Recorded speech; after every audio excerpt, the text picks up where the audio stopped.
G'day viewers, the end of another week means it's time once more for an end of week roundup of totally fucked up stories. Totally fucked up Friday. Hello, it's totally fucked up Friday and I'm here too. Now, one of the things that's just been all over the place in Australia is what's been going on in our federal parliament. Yeah! Now, for the rest of the world, here's a little bit of a learning thing, because you'll probably learn a couple things you didn't know prior to this. Yeah. First, I want to explain very quickly the concept of parliamentary privilege. Parliamentary privilege. This doesn't just mean rich, privileged people get to run our lives for us, as it seems with government around the world. It doesn't just mean that. It means there are some things they can say in Parliament and get away with it that they wouldn't be able to get away with out of Parliament. So, okay, in the chamber, you can say stuff about people and things, and if you go outside Parliament, out of the chamber, and do it outside, you probably get your ass sued. Yeah, and it's a really necessary thing for government to be able to do their job. Someone's got to be willing to stand up and say something that maybe would get them sued for slander outside of court. I think Nick Xenophon said some choice things about Scientology that would probably get him sued out of Parliament. So did Kevin Rudd, actually. In fact, Kevin Rudd was not a big fan of Scientology. But this week, there's been a scandal about something that happened 20 years ago that our current Prime Minister was involved with. Julia Gillard was a lawyer back then. Lawyer. You know, I don't know why people are hating on her for being a politician. Hate on her for being a lawyer in a previous life. I mean, I wouldn't even argue that. But they're already hating on her because she's a woman. There is a lot of that. But what happened? I mean, she's got red hair. Where's the hate there? I mean, you know. She's a ginger. Come on. So 20 years ago, she set up what everyone's just calling a slush fund. Her boyfriend at the time and his sidekick from a union wanted to set up this thing that was to fund some union campaigns. And look, let's just say this is one of the many things that lawyers do for unions, for businesses, for politicians, that you can argue is at the very least in a grey area. It's a kind of a semi-trust that's got to go to a few people. And they do it all the time. I mean, this is like daily work for a solicitor, a lawyer, okay? Daily work. She would have set it up, and then she's out of there. Yeah. But here's what happened, because it was for her boyfriend at the time. Yeah. And so she set this thing up, but he turns out to be an out-and-out criminal. Him and his sidekick apparently literally stole hundreds of thousands of dollars. So they've gone, okay, lawyer, who is now Prime Minister, set this thing up. Can we say this means Prime Minister is a bad person who shouldn't be Prime Minister? There are a couple of rather big holes in there that reasonable people might think means it doesn't count for shit. One is that it happened 20 fucking years ago and it's nothing to do with the Prime Minister's political career. Because I don't know what you were doing 20 years ago, but I was doing crimes and shit seriously. And a lot of them are basically statute of limitations run out. I can say stuff that I did 20 years ago, and it's, you know, it's like, oh, who cares? The second big hole some people might see is, this has been on public record for a long time, and it has actually been used previously to try and attack Julia Gillard. Oh, yes. One might think that if there was an actual crime, rather than something that you can argue is in a grey area, if there was an actual crime, it may have been acted on. So the federal opposition, the Liberal National Party coalition, the Conservative parties have been hammering this because, well, all they need to do in their mind, it seems, is to just create an impression that the Prime Minister is of bad character because of the thing that happened 20 years ago. That she wasn't involved in. So, you know, it's this whole sort of shenanigan, and it's actually been going on for so long. Even one of the Conservative radio talkback hosts, Neil Mitchell, said this week when they brought it up again, really? I think we're done. No, you've had a few runs at this, and you've got nowhere. No, and Neil Mitchell's not like a left-wing guy. No, he's what we call the right-wing guy. He is pretty right-wing, this guy. But he's basically gone, look, you're way past put up or shut up. And look, I'm prepared to be proven wrong. Yeah, I'm prepared absolutely. for something surprising to come out that goes, look, categorically, a criminal act was committed by Julia Gillard. Here it is. I just fucking think someone would have come up with it by now. If they had something rock solid. 20 years. 20 years of investigation and fuck all. And basically, too, it's wonderful watching because there was this great day where the deputy leader of the opposition, she's come out all smug and given it a bit of, she's gone on the steps of Parliament House, doorstop interview, and given it a bit of the Prime Minister's a criminal. In different words to that. But one of the key words she used was criminal. And that, outside of Parliament, might be a step too far. There's been no real threat towards her about lawsuits or stuff, but the way she backpedaled after that... She did 2 more doorstops the same day and said on camera, no, I didn't say criminal. And it's like all the journos are going, we've got you on tape. Yeah. We've got you on tape. What are you doing? And yeah, the actual leader of the opposition has also used the word criminal. And it's something he's unable to back up, and he used it outside of Parliament.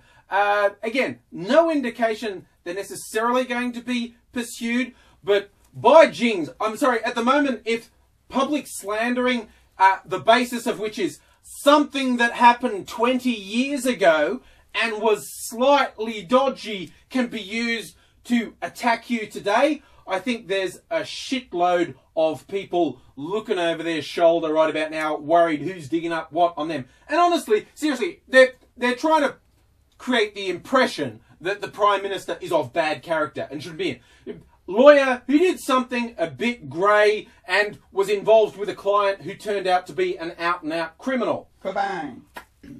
I'm just going to go out on a limb and say, if you're going to impose that as a standard, any lawyer who is involved with a dodgy person who went on to do criminal things that the lawyer essentially enabled by setting up a legal structure that the person then used illegally, I'm going to say we'll have no lawyers in the Parliament. It'll clear it out.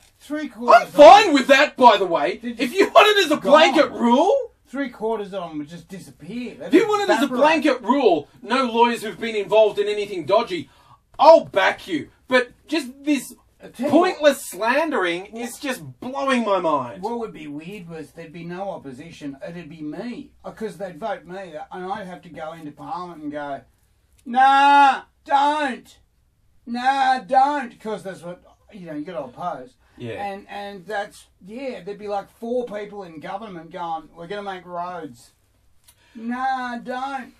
And that, and bloody 20 years ago, I was doing stuff that was actually dodgy, and I am not a criminal. So the scary thing is if Aidsy was in that position, rather than hedging the words and being very careful about the phrasing, Aidsy was going, no, and then this happened, and then I got shot by the Iraqis before it was cool. And after that, I was accidentally in porn. Yeah, and they wouldn't be able to shut him up. He would use his parliamentary privilege just to go nuts. Tell people things that would scar them. So watch out, politicians, or this could be coming your way. I'd show them my scars. Yeah, no. Special. Yeah, and that's not going to happen. And look, you've segued me into creepy medical things, okay? I'm going to say 2 really cool things.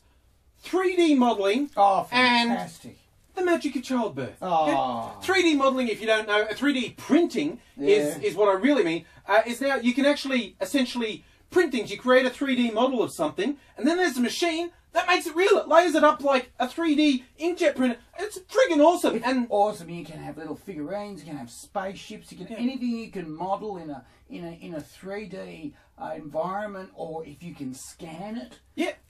It's great. You can have a plastic 3D model of almost anything you can imagine, and 3D printers make themselves. It's really weird. It's Skynet.